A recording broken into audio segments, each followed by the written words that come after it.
Good morning students, welcome to my channel. आज हम करेंगे बेटा chapter 5 introduction to Euclid geometry of class 9th। ठीक है, सबसे पहले हमें कुछ डेफिनेशंस इसमें हमें समझनी पड़ेंगी। सबसे पहली डेफिनेशन है पॉइंट की।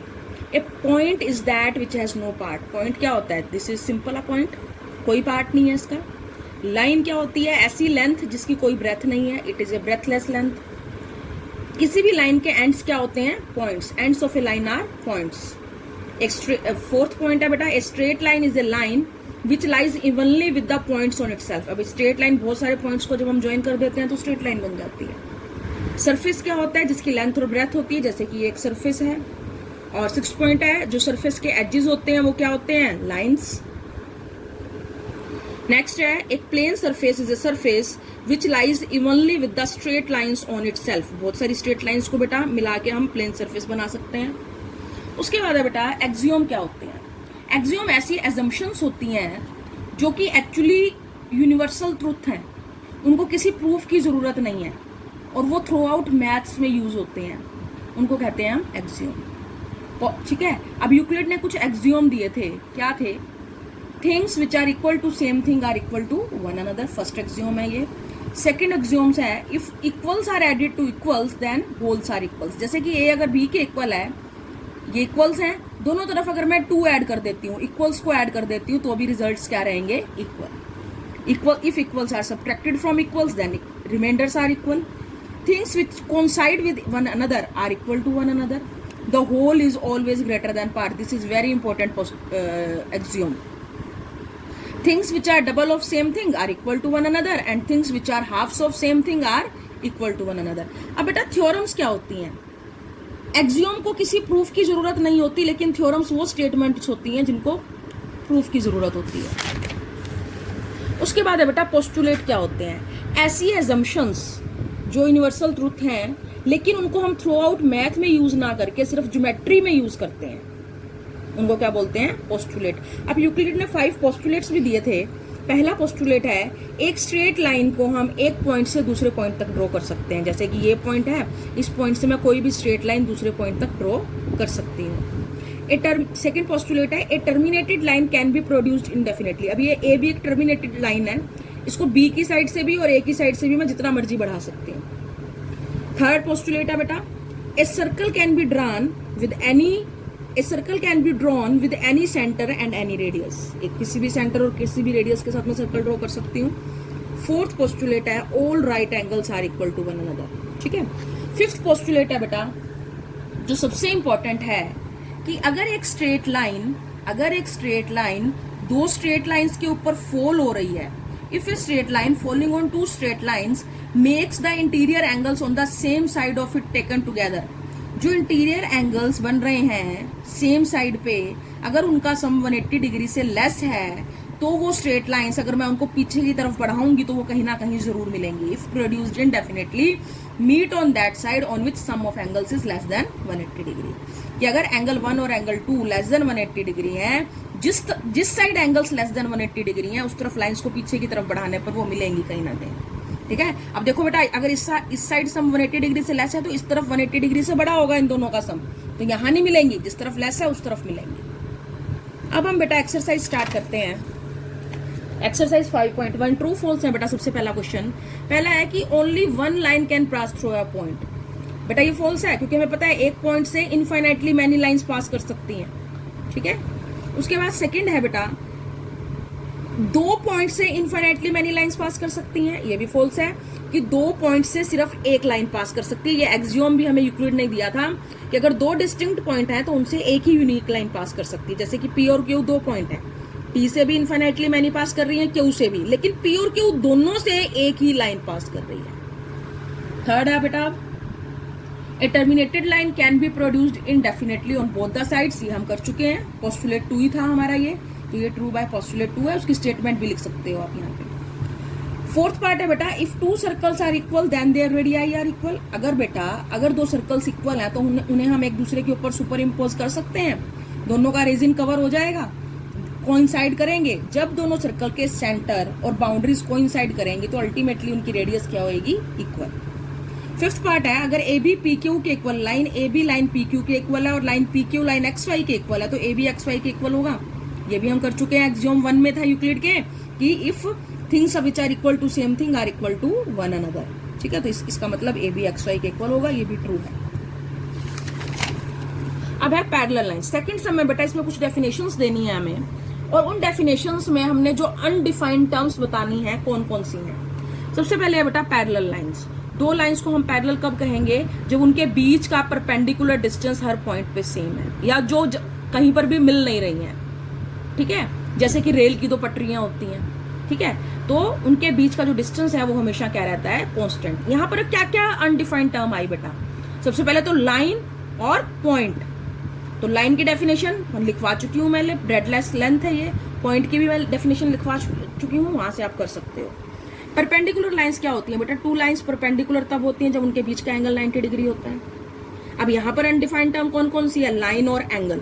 लाइन की डेफिनेशन कर चुके हैं हम। एंगल क्या होता है, किसी रे को जब हम रोटेट करते हैं, ये रे है मेरी, इसको मैंने रोटेट कर दिया, तो जिस मेजर से इसको रोटेट करा वो क्या होता है, हमारा एंगल। अब है बेटा लाइन सेगमेंट। ए लाइन जो है वो है दो पॉइंट्स के बीच में जो फिक्स्ड डायमेंशंस हैं, जैसे कि यहाँ पर ए और बी के बीच की जो लेंथ है ये मेरा क्या है, लाइन सेगमेंट। यहाँ पर क्या क्या चीजें यूज हो रही हैं, अगेन लाइन और पॉइंट। लाइन और पॉइंट की डेफिनेशन हम कर चुके हैं।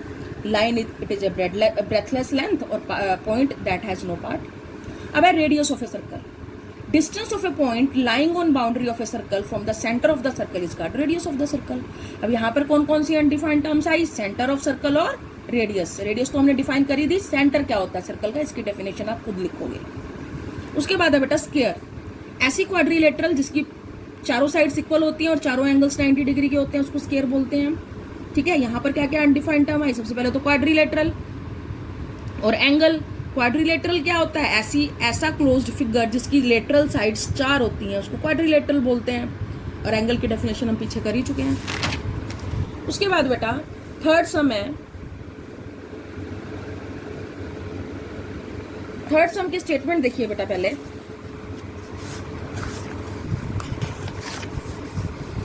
Consider two postulates given below. Given any two distinct point A and B, there exists a third point C which is in between A and B. Second point है, there exist at least 3 points that are not on the same line. कहते हैं कि क्या इन दो postulates में कोई undefined terms हैं, और क्या ये postulates consistent हैं, क्या ये यूक्लिड के postulate को follow करते हैं, एक्सप्लेन करो। तो अब ये सारा हम एक्सप्लेन करेंगे। सबसे पहले तो अनडिफाइंड टर्म्स कौन कौन सी हैं, पॉइंट है, लाइन है, ये सारी अनडिफाइंड है, इनकी डेफिनेशन देने की जरूरत है। तो क्या ये पोस्टुलेट कंसिस्टेंट है बेटा, ये दोनों पोस्टुलेट दो अलग अलग बातें हमें बता रहे हैं, दो अलग अलग सिचुएशंस है। कैसे, पहले पॉइंट में वो क्या कह रहा है, दो पॉइंट्स ए एंड बी है, तो एक पॉइंट सी लाई करता है जो कि ए और बी के बीच में है। इसका मतलब ये हुआ ए बी और सी तीनों एक ही लाइन में है, कोलिनियर है। सेकेंड पॉइंट में वो कहता है there exist at least 3 points which are not on the same line. मतलब ए और बी दो पॉइंट्स हैं, तो पॉइंट सी जो है वो ए बी के ऊपर लाइन नहीं कर रहा। इट मीन्स ए बी और सी तीनों कोलिनियर नहीं है। तो दो अलग अलग सिचुएशन हो गई।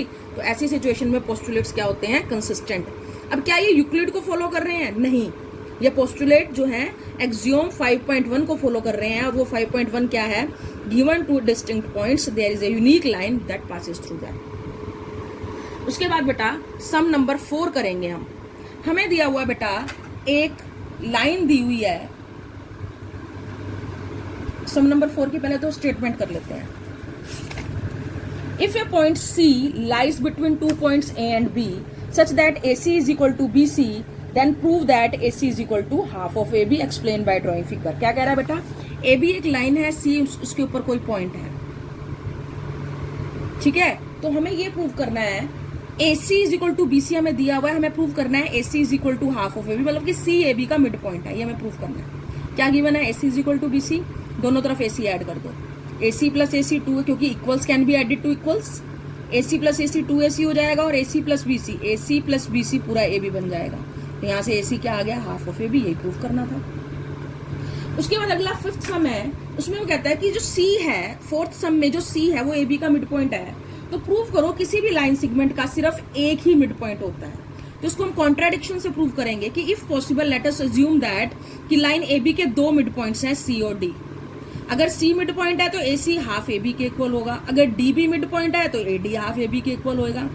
राइट हैंड साइड दोनों की इक्वल है, things are which are equal to same thing are equal to one another, तो ए सी ए डी के इक्वल होगा। अब ए सी और ए डी इक्वल कब होंगे? जब सी और डी कोइंसाइड करेंगे, मतलब सी और डी क्या होंगे? सेम पॉइंट होंगे। It means every line segment has one and only one mid point. अब हम करेंगे बेटा सम नंबर 6। सम नंबर 6 में बेटा ये लाइन सेगमेंट दिया हुआ है हमें, और दिया हुआ है AC जो है वो BD के इक्वल है। प्रूव करो AB is equal to CD। अब AC BD के इक्वल है, AC को मैं लिख सकती हूँ AB प्लस BC, और BD को मैं लिख सकती हूँ BC प्लस CD। आप दोनों तरफ से BC को सब्ट्रैक्ट कर दो, equals can be subtracted from equals. तो जब मैं BC दोनों तरफ से माइनस करूंगी तो AB किसके इक्वल आ जाएगा? CD के। यही प्रूव करना है। क्वेश्चन नंबर 7 है बेटा कि एक्सियोम 5 है। एक्सियोम 5 कौन सा था बेटा? कि whole is always greater than its part. उसको यूनिवर्सल ट्रूथ क्यों कहा जाता है बेटा? तो ये बात तो बेटा कि कोई भी होल थिंग जो है वो अपने पार्ट से बड़ी होती है, ये पूरे यूनिवर्स के, पूरे वर्ल्ड के किसी भी पार्ट में ट्रू है, ये यूनिवर्सल ट्रूथ है, तो उसको हम यूनिवर्सल ट्रूथ ही कहेंगे। इवन की यूनिवर्सल हमारे वर्ड से बाहर जो यूनिवर्स है वहां पर भी ये ट्रू है कि होल हमेशा अपने पार्ट से बड़ा होता है। तो बेटा यहाँ पर ये आपकी एक्सरसाइज 5.1 कंप्लीट हो गई है। अब हम शुरू करेंगे exercise 5.2, that is equivalent version of Euclid fifth postulate. Euclid का फिफ्थ पोस्टुलेट किया था बेटा हमें, उसी को और एक्सप्लेन करेंगे। इसका जो इक्विवेलेंट वर्जन अब हम कर रहे हैं, इसको हम प्ले फेयर एक्सियोम भी बोलते हैं। ठीक है, क्या है कि कोई लाइन अगर L है और फॉर एनी पॉइंट P जो कि L के ऊपर लाइन नहीं करता, अब इस P पॉइंट से कई लाइंस पास करेंगी, एक पॉइंट से इन्फिनाइटली मेनी लाइंस पास करती हैं, तो कम से कम एक लाइन M जरूर पास करेगी जो L के पैरेलल होगी। ठीक है, इसको मैं और आसान तरीके से कैसे लिख सकती हूँ कि अगर दो डिस्टिंक्ट लाइंस इंटरसेक्टिंग हैं तो वो सेम लाइन के पैरेलल नहीं हो सकती। अब आप सोच के देखो, अगर ये दो इंटरसेक्टिंग लाइंस हैं, जो लाइन इसके पैरेलल होगी वो इसके पैरेलल नहीं होगी, जो इसके पैरेलल होगी वो इसके पैरेलल नहीं होगी। तो टू डिस्टिंक्ट इंटरसेक्टिंग लाइंस जो है वो सेम लाइन के पैरेलल नहीं हो सकती। अब यहाँ पे हमारे पास एक्सरसाइज है कि आप यूक्लिड के फिफ्थ पोस्टुलेट को और आसान तरीके से कैसे लिख सकते हो। तो ये बेटा मैंने अभी लिख ही दिया है, इससे आसान तरीका हो नहीं सकता कि दो distinct intersecting lines can not be parallel to the same line. तो ये फिगर भी आप बना सकते हो इस क्वेश्चन में, और इसी की यही की स्टेटमेंट लिख दो, और साथ में प्ले फेयर एक्सियोम वाला फिगर भी बना दो। उसके बाद है बेटा यूक्लिड का fifth postulate, does Euclid fifth postulate imply the existence of parallel lines. Explain कहता है कि यूक्लिड का फिफ्थ पोस्टुलेट हमें बताता है कि पैरेलल लाइंस भी एग्जिस्ट करती हैं। कैसे? यस, कैसे? क्या कहता है यूक्लिड का फिफ्थ पोस्टुलेट बेटा कि अगर दो लाइंस हैं y और z, इनको एक ट्रांसवर्सल x जो है कट कर रहा है दो पॉइंट्स पे, तो अगर एंगल जो ये इंटीरियर एंगल्स बन रहे हैं on the same side of transversal, अगर ये लेस देन 180 डिग्री है तो ये लाइंस पीछे की तरफ मीट करेंगी। अब जो लाइंस यूक्लिड के फिफ्थ पोस्टुलेट को फॉलो नहीं कर रही हैं, मतलब जिनका एंगल 1+2 लेस देन 180 डिग्री ना होके इक्वल टू 180 डिग्री है, तो लाइंस तो फिट पैरेलल हो जाएंगी, कहीं पर मिलेंगी ही नहीं अगर ये सम, क्योंकि इधर से भी 1+2 180 डिग्री होगा, इधर वाले सम एंगल्स का सम भी 180 डिग्री होगा, वो भी ऊपर वाली भी पूरी लाइन बन जाएगी, नीचे वाली भी, तो वो दोनों लाइंस क्या हो जाएंगी? पैरेलल। तो जो लाइंस यूक्लिड के फिफ्थ पोस्टुलेट को फॉलो नहीं करती हैं वो क्या होती हैं? Parallel lines. इसका मतलब यूक्लिड का फिफ्थ पोस्टुलेट इंप्लाई करता है, हमें बताता है कि पैरेलल लाइंस भी एग्जिस्ट करती हैं। जो यूक्लिड के फिफ्थ पोस्टुलेट को फॉलो नहीं कर रही, दैट आर पैरेलल लाइंस।